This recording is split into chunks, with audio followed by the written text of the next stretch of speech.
Our views of marriage in society are heavily influenced by vestiges of the norms and rules of marriage from the ancient world. For instance, we get our ideas about marriage and the family in large part from our Judeo-Christian heritage, from the Bible. And the Bible was written in a time when people lived in an agricultural society.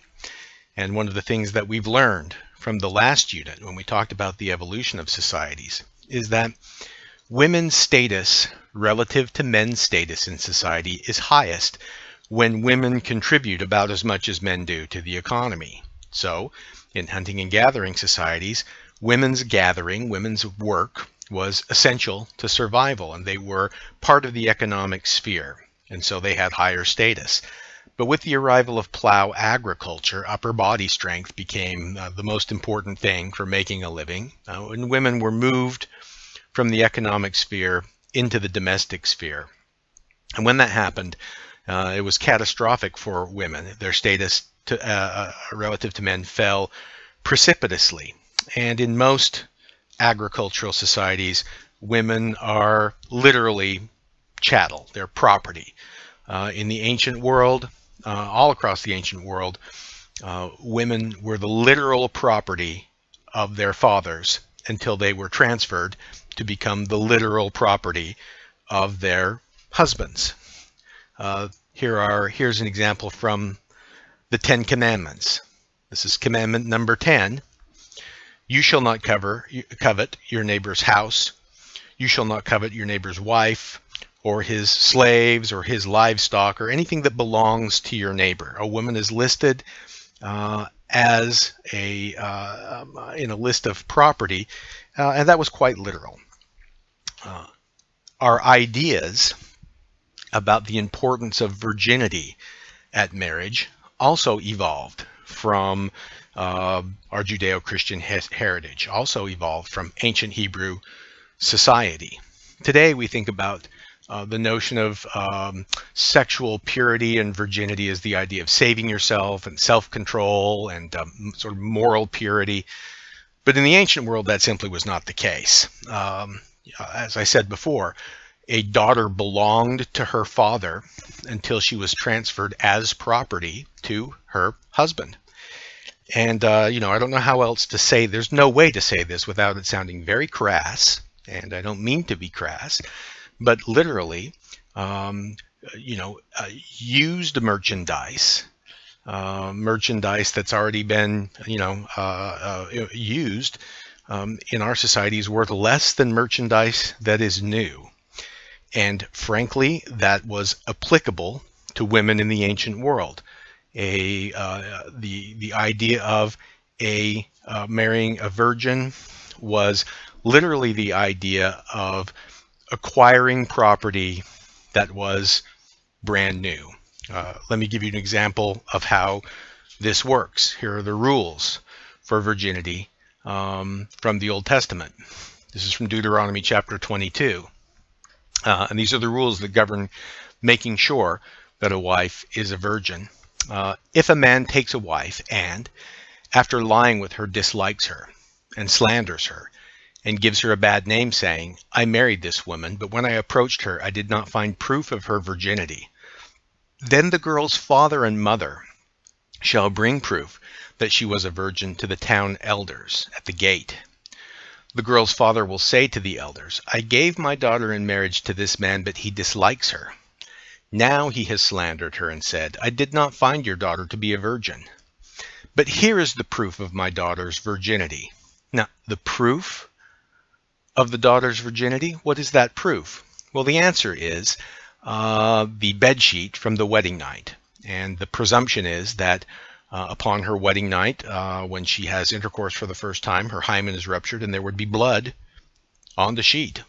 And this literally serves as a receipt. The text continues. Here is the proof of my daughter's virginity. Then her parents shall display the cloth before the elders of the town. All right, here's the proof. And then what happens? The elder shall take the man and punish him.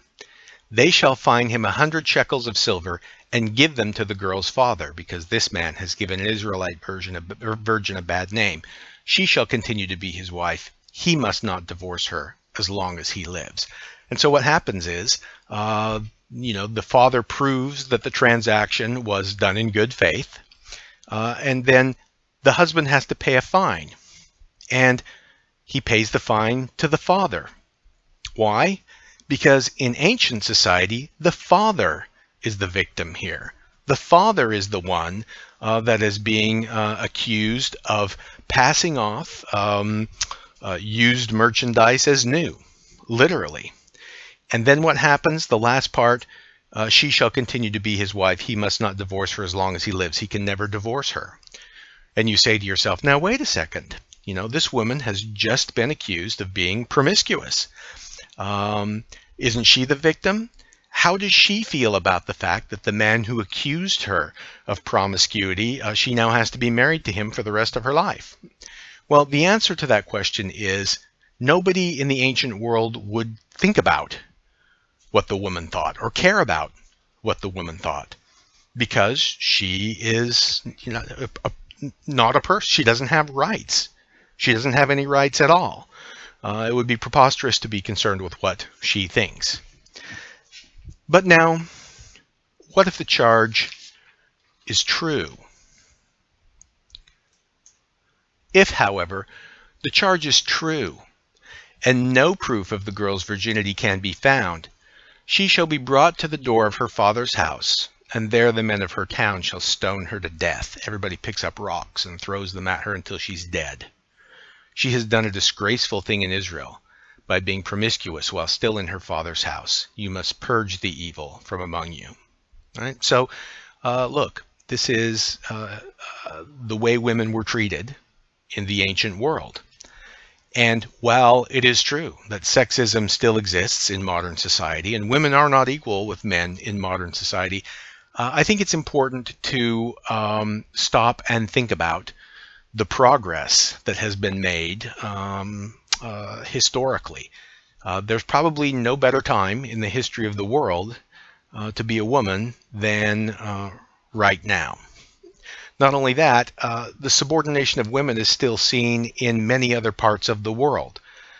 For instance, in certain parts of Africa, they practice something called female circumcision or female genital mutilation. I'm not going to show pictures of this or videos of this, but if you go to YouTube and type in female circumcision, you will see graphic videos of this. And it involves when a woman is engaged to be married, when she's betrothed, she is the village, the tribe, they take her and they remove her clitoris.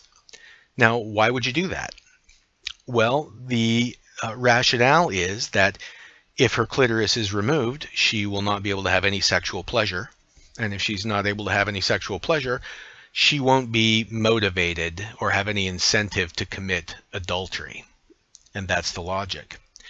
And you say, well, what about sexual pleasure with her husband? She won't be able to have any sexual pleasure with her husband. Well, again, when you're property, when you're chattel, nobody is concerned about your sexual pleasure. We've already looked at how some women are forced to wear clothing that covers their body. Women are forced to do all kinds of things in other parts of the world. So in addition to the idea that things are as good as they have ever been for women across history, I would say that for women living in Western democracies like the United States or Denmark or France or any first world nation like this, there's probably no better place to be on earth right now. So you females that are listening to the sound of my voice, there's no better place to be than here and no better time than now. And that does not mean that women have achieved equality with men, just that we are certainly trending in the right direction. Okay?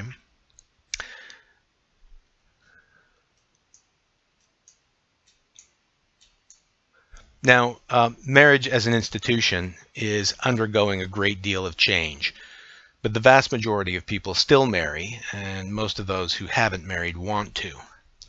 But as you can see from this chart, divorce has become more common in modern society. You can see the rates creeping up through as the 20th century progressed, and then you can see them start to skyrocket. They rose quickly starting in about 1965. Remember that year, 1965. And they reached a plateau in the early 80s. And now those divorce rates have dipped a bit, but they remain much higher now than they were traditionally. We say that the fourth year is the modal year for divorce. In other words, divorce is more common in about year 4 than it is at any other time. And that's just about enough time for the romance to wear off. Very few people divorce the first year after they're married, and very few people that have been married 30 years get divorced.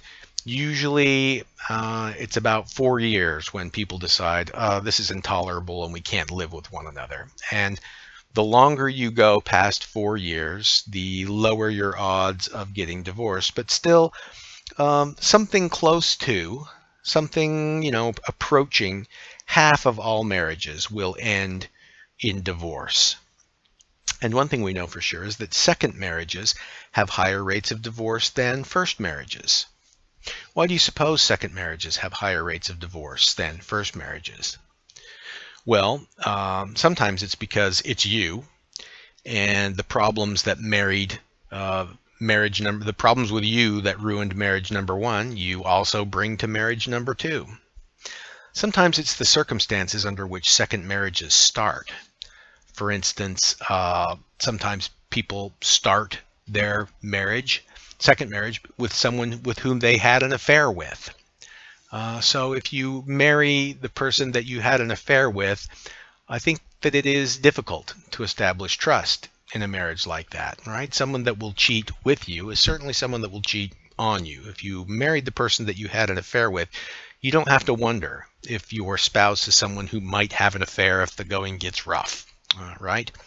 And sometimes second marriages are rebound, where people hate to be alone, scared to be alone, and so they quickly remarry before they've had a chance to really think it through. So second marriages do have higher rates of divorce than first marriages. Now, why did the divorce rate go up? Well, one reason is because the nature of marriage has changed in the United States. It used to be that marriage was an institution that forged economic and political bonds, right? Your family is a family of attorneys, and my family is a family of people who, own factories, and let's sort of like infuse your legal knowledge with our manufacturing knowledge, and we'll be a super family. We'll get your daughter together with my son, or I'm the chief of tribe A and you're the chief of tribe B, and we're both really worried about tribe C. They're kind of aggressive. We can cement an alliance between our two tribes if your son marries my daughter, right? You see, in ancient societies, or in, even a generation ago, your parents essentially picked your spouse. You didn't pick your spouse. Now, if your parents pick your spouse, what are your expectations for what your marriage is going to be like, right? Now you expect, because now we have romantic love, which is highly unstable, and now you are, picking the person who pleases you. You expect your spouse to be your provider, your best friend, a great lover. You expect more of spouses, and so it's easier for them to disappoint. Now that marriage is based on your personal choice rather than economic reasons, political reasons, because your parents pick, now that it's you that picks, your fickle changing choices, your fickle changing desires through the life course destabilize marriage. Another reason why the divorce rate went up is because the fertility rate went down. If you look at the fertility rate, the number of births women have, you can see that it started to fall in about 1965, right when the divorce rate started to rise. Marriage has always been an institution that provides a context for raising children. But the birth rate fell as we moved into a post-industrial information age. And that is because children changed from being an asset to a liability. In an agricultural society, children are useful even when they're 10 or 11 years old. A 10 or 11-year-old can gather eggs from the hen house or churn butter. There are all kinds of productive things that a child of 10 or 11 can do around the farm. But in our households, 10 and 11-year-olds, 12-year-olds, 18-year-olds, 20-year-olds, they're nothing but a money sink. They're expensive to educate. They eat you out of house and home, and they don't contribute anything to the family budget. And so as a result, in our society, birth rates have fallen precipitously, so that now the average family has less than 2 children. We're at below replacement levels in most segments of society. And if marriage is the context for raising children, then it stands to reason that if that function of marriage has eroded away, the stability of marriage has eroded away with it. We also see the divorce rate rise with the increasing status of women. When women moved into the labor force, it caused the divorce rate to rise. One reason is because women came in contact with men in the workplace, and there were, when men and women get together, things happen. The other is that when women moved into the labor force, they made their own money. They became less economically dependent on men, and they were able to end marriages that they didn't like. Right? So another reason is in 1965, that was the beginning of the contraceptive birth control pill, or safe, effective contraception. And this allowed women to time and space their births, and it liberated them from concerns about getting pregnant if they were sexually active. And this probably influenced the divorce rate, right? So look, that's, the divorce rate went up rather quickly, and there were societal changes that were behind this. Does rising divorce rates mean that our marriages are unhappy? No, but they are less stable. For instance, before women were economically dependent, if they were unhappy in their marriage, there really wasn't a lot that they could do about it, because they couldn't leave their husbands if they didn't have any skills, if they didn't have any education. So in one sense, the rising divorce rate reflects the rising status of women.